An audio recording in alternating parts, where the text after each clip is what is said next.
Jane, so nice to have you here on Frames. Thank you so much, for accepting my invitation for this conversation. I can see you are in your studio, which is looking just great. Yeah, I am in my studio. Yeah. So wonderful. I immediately feel, the devotion, the passion. I mean, it's already enough looking at the surroundings you are sitting in. You have been doing it for a while, photography, right? And so let's touch on a couple of things. For starters, tell us about maybe a little bit about your, how it all started for you. When did you discover photography, and where are you here today? What you're doing? Just a, couple of basics. Well, I actually started out as a painter. I got my master's in painting at the University of California, Berkeley.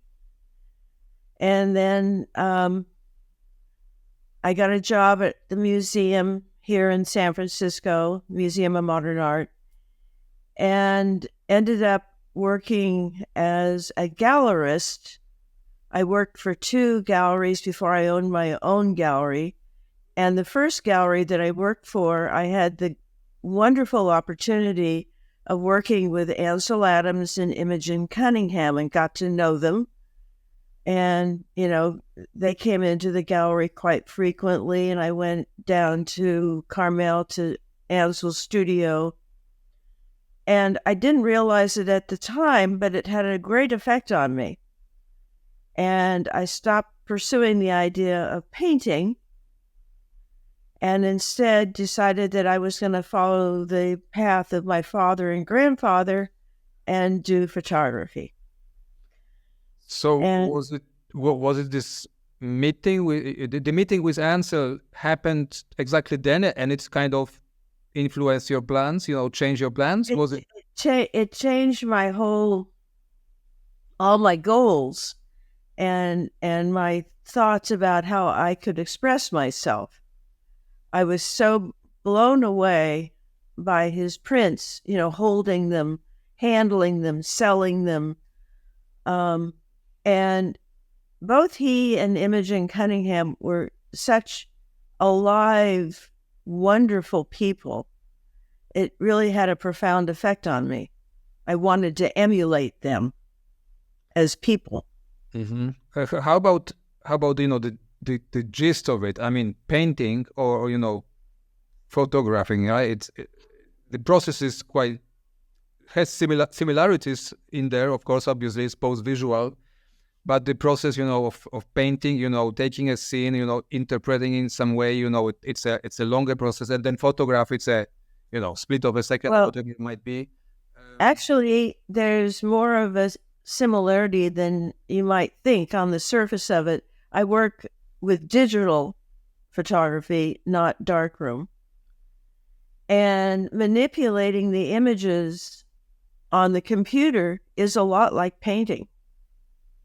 It really is. This yes, but at the moment you were starting, it was still, when you were starting with photography, it was still analog, right? No. No. Okay, I see. Mm-hmm. No, it was digital. What was your very first camera then? You remember? I still have it. No, I don't. I got rid of it. I had my first camera was a cheaper Nikon, and then I upgraded to the 800 series, and I have an 810 and a 850, and I also have a Fuji GFX 50, but I only can use that with a tripod because it's too heavy for me. I'm short. I'm little. I can't hold it up. Even though the GFX 50, it's, when compared with some of the medium format cameras, it's still relatively compact, right? Well, relatively speaking, yeah. But it's heavy. It's heavy if you're trying to hold it up high. Yeah. So I end up using the Nikons more because I can squat, I can move freely. Mm-hmm. I can be looser. Yeah. Okay. Before we touch on the and talk about the subject matters, topics of your series, of your images, black and white. You work predominantly or exclusively in black and white? right? I only work in black and white. Um, I I think that if you strip away the most obvious level of reality, you can get to the poetry of your subject. Do you think was it the meetings, with Adams and Oh yeah, it definitely had an effect. never tempted to, or did you experiment with color, like to? At first, and then I just wasn't satisfied with it. Mm-hmm. And I tend to, my images tend to be somewhat brooding, and that certainly lends itself more to black and white than color. Okay, now and yeah, I was looking, of course, at your images. I discovered them relatively, a short while ago, and what I am getting when looking at your portfolios, that you are kind of fascinating about this, kind of thin line between, what nature was or is creating, and then what we humans are kind of, bringing into the picture, right? Or influencing, maybe damaging, maybe, altering the landscapes, right? Is it somewhere? Yeah, along those damaging, lines? damaging. Yeah, tell me about it. Like, how did you come to this, subject matter, this subject, to these topics? Like, what fascinates? What are you trying to, express and tell us through your images? Well, I guess I feel like if I'm going to create anything, it has to be within the context of a real purpose for me. And I'm very, very upset with what's happening with the earth. Climate change, I think, is not getting its due. And of course, in the United States, we've got so many idiots running for office, names not to be mentioned. Not so many, right? But No, I mean, half of the country seems to think there's no such thing, or they're putting short-term profits ahead of the health of the earth. And so, even though my books and my exhibits are focusing on sort of a lament, the grief of what's happening to the earth, rather than focusing on the science behind it, I still feel like I'm trying to contribute something to the fight. I'm an old Berkeley liberal, and so that's who I am. I have to have a fight. Mm-hmm. Do you own and run a gallery still today? No. It did me in financially. Okay. Well, we can talk about it later, so maybe you can warn me, yeah? But you exhibit quite regular, right? I enter exhibits. I have an exhibit up now of my new series in Northern California, up the coast, and I'm going to have a show opening later this month here in San Francisco that focuses on the Sutro Bath ruins and the coast around San Francisco. And I'm doing a book talk and presentation of my Duress series, which is about Mono Lake, the Great Salt Lake in Utah, and the Salton Sea in Southern California, which the three of them are terminal lakes that are shrinking because, again, man's stupidity. And so... So I was asking about the galleries, exhibitions, now you're mentioning also books, and you mentioned the fight you are trying to fight, right? And showing all the damage and all the problems. Uh, do you feel like you are achieving something through those? Do I feel like I'm achieving something? Yeah, through those efforts, because there are different projects, different causes, and people, of course, use photography as this means, as this tool, to make us aware of different problems. I just recorded another conversation with a photographer from Canada. He's, traveling to Thailand and working, photographing, extremely poor families, living there, and also trying, to make people aware of a certain problem, certain issue. What kind of feedback are you getting, and if then where, and responses to your work? I get more responses about the aesthetics than the subject matter. But I get good responses to the aesthetics. And I think, I'm self-published. I'm not working with a big publishing company that gets the book out there into major bookstores. So it's a long process. And the research, the travel, you work in projects, right? So you probably, Yes. choose a location, visit it several times, right? Tell us a little bit more about this process. Like, are you, setting up a project up front for a certain amount of time, to dig deeper into this particular subject, or is it something spontaneous? How does it work for you? Well, it starts out spontaneously, and then I realize I don't have quite enough material, so I go back and back again. But I'm also trying to get the information, the work out there, so they're not 10-year projects like some people do. Okay. And working on those projects which address those issues, rather a little bit kind of sad stories, pessimistic, sides of our what we are doing as a society.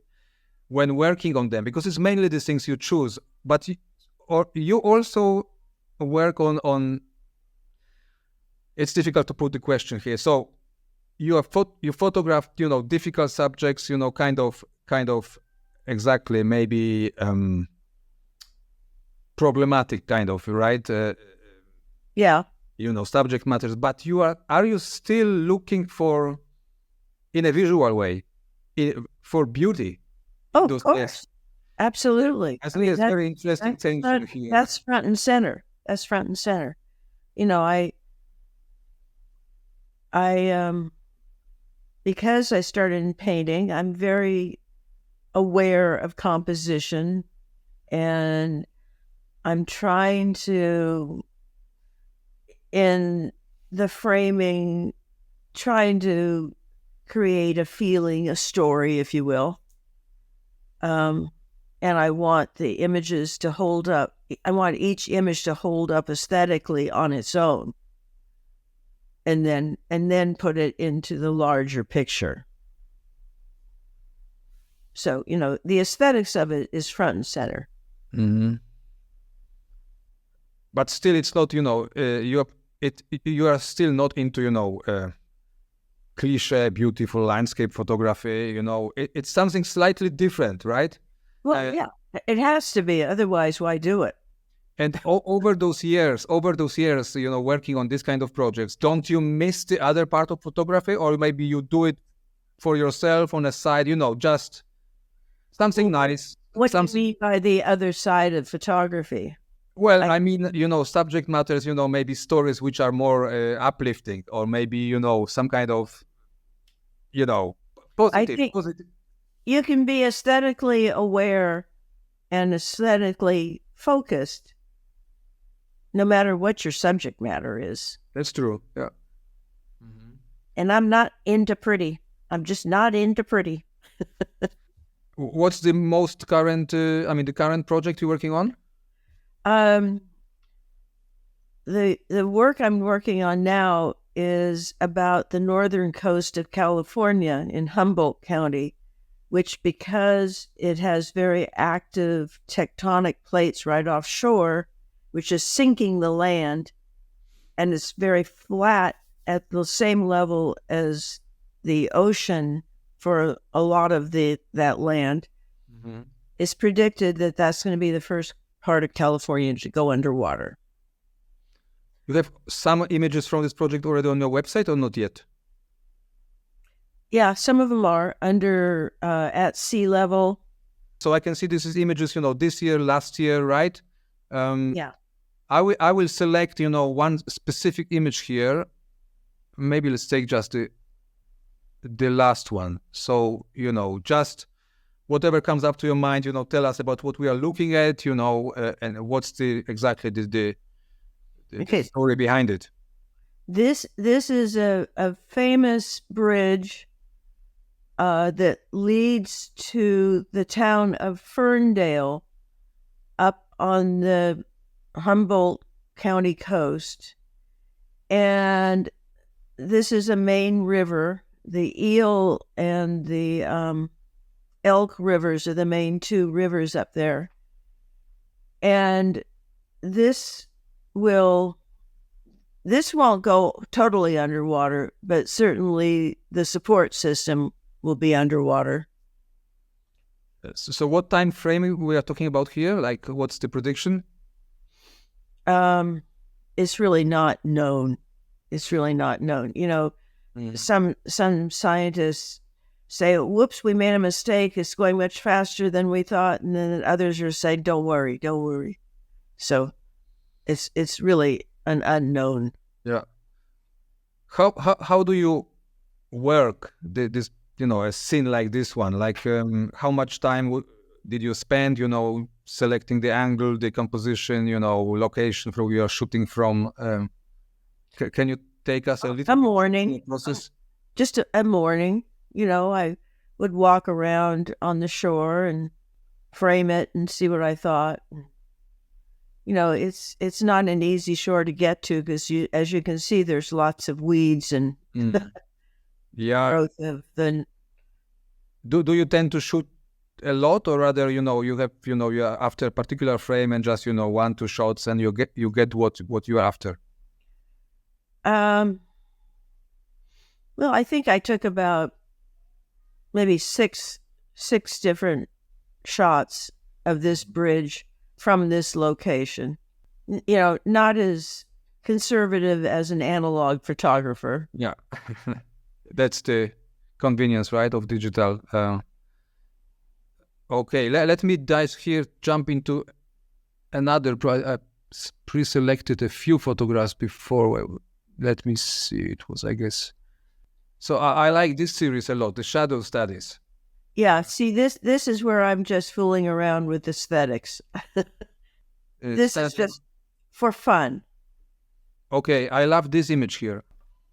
So an image like this, what it was prepared, staged by you. What caught your eye here? It was staged by me. It's a very classic.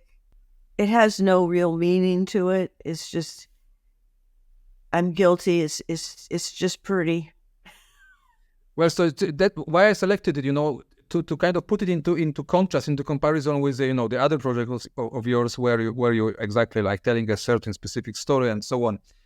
Do you think both kinds of photography have their own merit or own place, and are both kind of equally important? And how should I say? Do they have their both their place? And which one of those kind of inspires you or maybe motivates you more? They both have their place. They're not equally important to me.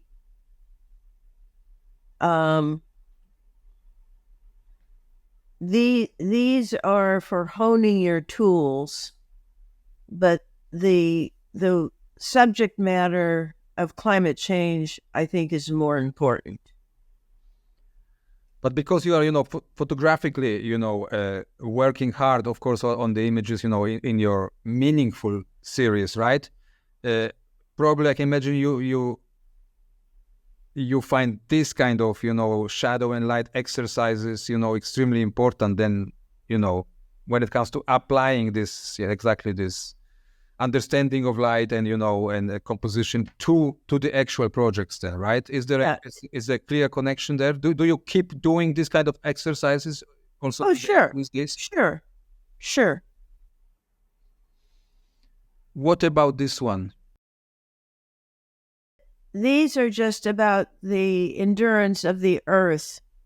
They're all rocks from Death Valley, Utah. This is the a canyon in Death Valley that I particularly liked, and this is from the same canyon. This is where early 20th century, they did a lot of mining for borax. And as you can see, they just totally tore up the land. But it makes for some interesting shapes, too. Yeah, I was about to touch on shapes, exactly. Shapes, line, this kind of, because I can see this is like kind of the underlying fascination. Like maybe it's conscious, unconscious, but it's something that really draws you right into certain scenes, certain locations. But then also you apply these fascinations to the projects, to those meaningful projects of yours, right? So I find it I find it fascinating that you came from painting where it's all about brush strokes and lines and creating it yourself, but now right, and now you are looking for those shapes with your walking through the viewfinder.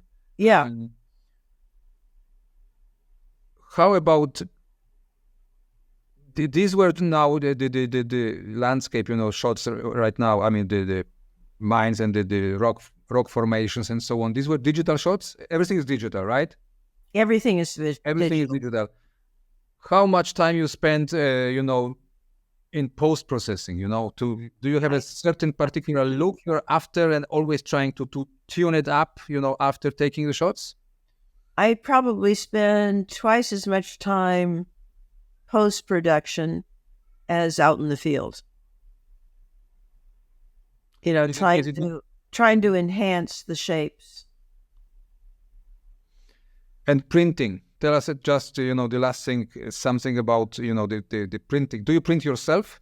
I do print myself, yeah. Oh, respect. Tell us. I can't print bigger than 17 by 22 inches, though. What's the printer you're using these days? What's the process? It's a Epson P800 with all its quirks.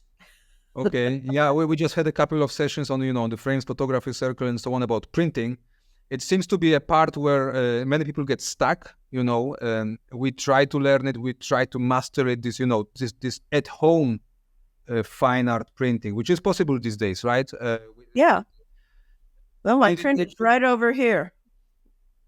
Yeah, I mean, did it take you a long time to, get there where you want to be with this translation from the digital file, monitor, and onto the paper? Well, I think the biggest changes I made was switching to Hahnemühle paper, which is higher quality. And I use the quad tone RIP software to print because you get warmer tone. You can get warmer tones, and I really don't like black and white photography that tends toward blue. Mm-hmm. I like it to be a warm feeling, and so the paper and the quad tone allow me to get that. Mm-hmm. How about framing? You have a framer you're working with? Oh, I have a wonderful framer that I go back to, and he's great. You know, he's very cooperative and very fair. Hmm. I don't like building things with my hands, so I'm never going to do my own framing. Okay. I see many frames there in the background behind you, right? That's for a show that's coming up. Just Okay. Yeah. waiting for the shippers to come. Oh, wonderful. So when does the show start? Where It are you singing? it's they're picking it up on the 28th of June, and it'll go up that Saturday, the 29th Mhm. of June, in Prepare. downtown San Francisco. Okay, I will make sure you can send me later the links. Whatever to the show, to the location, to the venue. We're sharing everything. Just briefly, very last thing. Preparing for an exhibition because many of our viewers are thinking about it or maybe are in the process on this. You have done it several times. I want to ask about the process of selecting the images. I don't know how many images, of course, you will be exhibiting in this particular show. Well, I'm probably I I tend to print all the images, and then I lay them out on the floor, which is Yeah. probably not kosher, but that's what I do. So I can just see them all. Hmm. And that's how I sequence. When you look at the entire process, research, traveling to the location, looking for photographs, taking them, post-processing them, preparing for printing, exhibiting, selling, possibly. You also sell your prints, I can imagine, right? Um, Fortunately, that's not my focus. But maybe it's something what occasionally happens, right? Yeah, yeah, and I've been very fortunate. I have one collector in particular whose collection is being willed to the museum here in San Francisco, and he's bought 21 of my pieces. Oh, nice. Great. So, I mean, he's my savior. On this and on this, entire line, this entire process, which I just mentioned, which of those, steps would you say is kind of most challenging for you, for yourself now? Which kind of, is the steepest, kind of step to climb, or maybe something that requires most effort or is in some way the most problematic one? I wouldn't say it takes the most effort, but it takes the most sort of bravery to get beyond my hesitation, and that's getting the work out there. And I think that's probably true for everybody. You know, the anticipation of rejection and having to sort of push through that fear. Mhm. Well, looking at your photographs, you have nothing to fear. I mean, I really love the images. I think there's a Thank you. certain underlying kind of common denominator to all of your work. Exactly being it the stories you mentioned, the projects you mentioned, or just those random exercise images. Just wonderful work, and I can only I see it just here and now on the screen, but I can only imagine how the prints really. I would love to see them once in person. So maybe it happens on one of my US visits or whenever it might be. Well, we have a guest room. You can come and stay with us in San Francisco. Well, thanks so much. Yeah, it would be wonderful. Yeah, Jane. Yeah, wonderful. So nice talking to you. And kind of diving a little bit deeper. So the exhibition, right? And a book you're working now. You mentioned. Well, I just put out the book Duress about Mono Lake, the Great Salt Lake, and the Salton Sea. That's all published and it's out there. And then the inundation at sea level, I'm just putting it together now. And I'm working with a poet in Eureka. And so he'll add his statement or poem or whatever he wants to come up with, and then that will go out. As I said, it's going to be more of a lament than a scientific treatise. Wonderful. I mean, well, from what I can hear, because you just mentioned the difficulties of getting the work out there, but you are on it big time. There's many things going on. Well, I think it helped that I had a gallery and that I had worked in a museum. Okay, yeah, no, great work, really. My personal respect, I love the work, and yeah, we'll be sharing the links. So I imagine the books, the links to the exhibition venues, everything on your website. So I will link to the website, and through the website, our viewers can find everything else what they need, right? So well, thank you. Thank you. Jane, thank you so much once more. And one day, hopefully in frames, let's stay in touch. Would be wonderful to have your images in the magazine also one day. Thank you. Thank you so much. Thank you so much, Jane. Yeah. Bye-bye. Bye-bye.